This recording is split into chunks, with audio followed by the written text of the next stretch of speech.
Now, a Nobel Prize winner has been criticised for suggesting women scientists shouldn't work with men. So Tim Hunt said the problem with girls is that you fall in love with them and they cry when you criticise them. He admitted being a chauvinist pig, but does that excuse his comments? Well, with us is columnist and broadcaster Milo Yiannopolous, as you can see, and also Dr. Emily Grossman, who is a maths and science teacher and tutor. Who'd like to start, Doctor?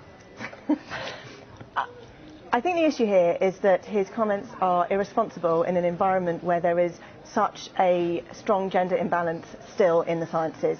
I work as a teacher and tutor, and I am really passionate about encouraging young women, girls at school to study science, to go into sciences, and there's still an environment where a lot of young girls still feel that science isn't for them. There's a historical reason for that. Back in the Renaissance time, women were told that their brains were too soft to house a powerful skull, that exercising our brains would shrink our ovaries. We're still coming back from that, and we're in an environment where we're desperately trying to dispel these stereotypes, to dispel the image that science and maths is more for boys than it is for girls. And these types of comments, potentially harmless in terms of intent, are actually really reinforcing these stereotypes that we're trying to get away from in terms of encouraging girls to go into science as a career.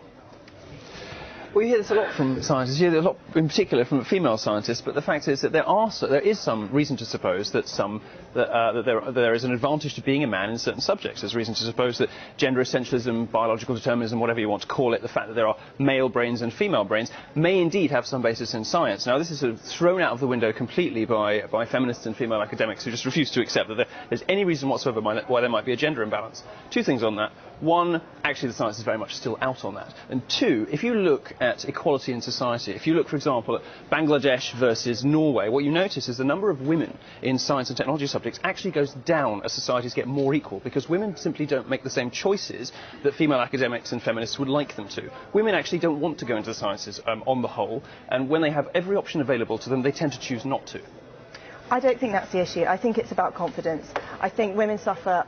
Again, we're not talking about all women, we're talking about some women, we're talking about some men, from lack of confidence and from something called imposter syndrome, where we attribute our successes to external factors and we lack the confidence to actually believe that we are good enough to do it. Sorry to interrupt you, but you know, if you're going to get put off a career in science because of an offhand comment from a Nobel Prize winner, how committed were you really in the first place to being a scientist? I mean, women learn in a very different way. Women learn, again, not all women, but majority of women learn in a way that's supportive, that's nurturing, that's encouraging. I see that in the students that I teach. I see the girls that I teach go into mixed-sex sixth forms and get totally put off because they're in a sink-or-swim environment, they're in a competitive environment, they're too frightened to put up their hands and ask questions. So we shouldn't have competitiveness in science. Competitiveness in science is bad. We should segregate the sexes, really. That's what you're saying, isn't it? Absolutely not. Much better, in fact, if what Tim Hunt said was exactly true. What you're saying is that gender segregation would be a good thing. You're saying mixed classes, the competitiveness is bad for women. So maybe he's right. Maybe we should separate labs out into female scientists and male scientists. That seems to be what you're saying. It's important for women to be able to compete in a male environment, but it's important to help those women, to support those women in terms of confidence and in terms of self-belief, because women are more naturally self-reflected. Again, not all women, a lot of men are like this too. It's sort of a weird sexist position to take, isn't it? So women can't really take it, so we need to be extra specially careful around them. Is it different for gay men and lesbian women? Well, it's brilliant being a gay man because you can get away with murder. You can do anything. I mean, there's the one respect in which identity politics is brilliant. You know, as a gay man or a lesbian, you can basically get away with murder. You can be bitchy, you can be sarcastic, you can be rude and abusive, and you can do whatever the hell you like, and nobody complains. Women, I think, really, you know, until very recently, until possibly the last half decade, it was certainly true that women had all kinds of structural disadvantages in society. That simply isn't true anymore. It's not true, for example, when women go for jobs in science, technology and mathematics. You know, a study came out, I think, 2 or 3 weeks ago in the US saying that women have a 2-to-1 advantage over men with the same qualifications because everyone's so desperate to hire women. The reality that people experience, you know, going for jobs and in the working life is actually that women are sort of structurally advantaged, not disadvantaged. And that's happened very recently. Also to show that out of 65 countries, the UK has the highest discrepancy between confidence amongst boys and girls in terms of how good they feel that they are. Girls are coming out of school and not going into those careers because they feel they're not good enough, they feel they're not welcomed into those careers. But women are in the majority at university. Those very skills, those very qualities that, yes, women do cry, some women cry. I have cried when I've felt out of my comfort zone, when I have felt afraid, but actually that didn't make me any less good. I cried when I came out of all my my exams at Cambridge and I did better than the boys. And actually women cry because they're sensitive. Again, not all women, some women, lots of men too, because they're sensitive, because they're self-reflective, because they're empathic, because they're passionate, and they're willing to take on criticism, they're willing to look at themselves. Excuse me? So Tim Hunt's right.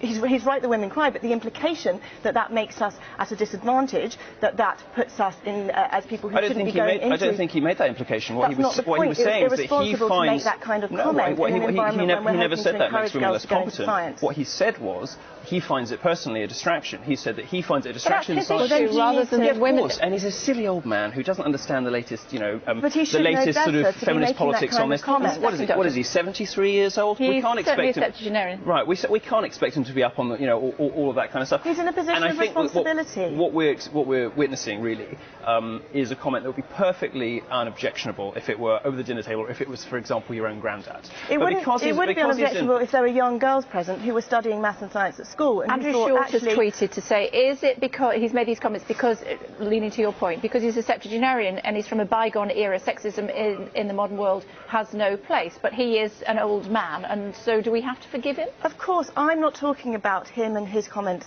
as him as a person. I'm talking about what it does in terms of the environment that we're bringing girls up into, and a responsibility that people in positions of authority like he is to actually not perpetuate these negative images about women. It's really damaging. When girls do a maths test in an environment where they've been told that they're not going to be as good as girls, if they do a maths test in that environment and they identify themselves as girls, they actually write their name as female on the test, they won't do as well in that environment. Yeah, but you're conflating two different things. It is true that teachers in general mark boys down, but it's true that in STEM subjects they mark boys up. When you sort of do the blind tests, when teachers know the gender of the person who's studying, boys get marked up in the sciences. I'm not talking about that. I'm talking about the stereotype threat, which is when girls identify themselves as being female by writing their own name on the top of the test, they will do worse. It has been shown that they will do worse because they know that they feel that they will probably fail better at university. More girls are going. Well, okay, so we have to ask. Girls perform better at university. You have to ask if this is really a problem. More women are going to university. They're getting higher grades at school. They're getting higher grades at university. 20% of all more women graduate. Women in their 30s earn more than men for the same work in their 30s in the UK and the US now. They are 2 to 1 more likely to get a job with the same qualifications. Where's the structural bias against women here? I don't see the problem here. What I do see, actually, is a very reasonable complaint from a lot of young men, not my generation maybe, I'm sort of 10 years older than them, but from a lot of young men who are going to university, going into the workplace, and they don't recognise the world you're describing, because it's not their experience. When they go for a job, they are discriminated against because people are desperate to hire women. When they go to university, more women are doing better all around them, and they feel as though being held up to feminine standards of behaviour, being whacked on Ritalin because they're too boisterous in the playground, or not getting the same support that women do at university, that society is actually architected very much in the other direction. Would you like to make a final point, and then I'll come to you? Of all A-level physics students, only 20% are girls. How can you possibly say that we're in an equal environment where girls are coming out and studying science as much as boys are? We are absolutely not, and we need to make sure that girls feel that science is for them and it's not just for boys, and they're not being pushed out of it because of who they are and because they might cry and because they might be self-reflective. But this is based on an assumption that there ought to be some kind of gender parity. My suggestion is that there isn't. We don't complain when women dominate subjects like nursing. We shouldn't complain when men dominate subjects like physics. We're going to have to leave it there. We could chat for another hour on this. Milo, Doctor, thank you both very much indeed for joining us here on Sky News. We'll continue this discussion on Twitter. Women should not be in a science lab because they cry and fall in love, says a septuagenarian biochemist. What do you think? You can find out what my guests think on Twitter as well. Dr. Emily Grossman at Nero. Send us your thoughts at caimly if you would like to. We've got all today's top stories.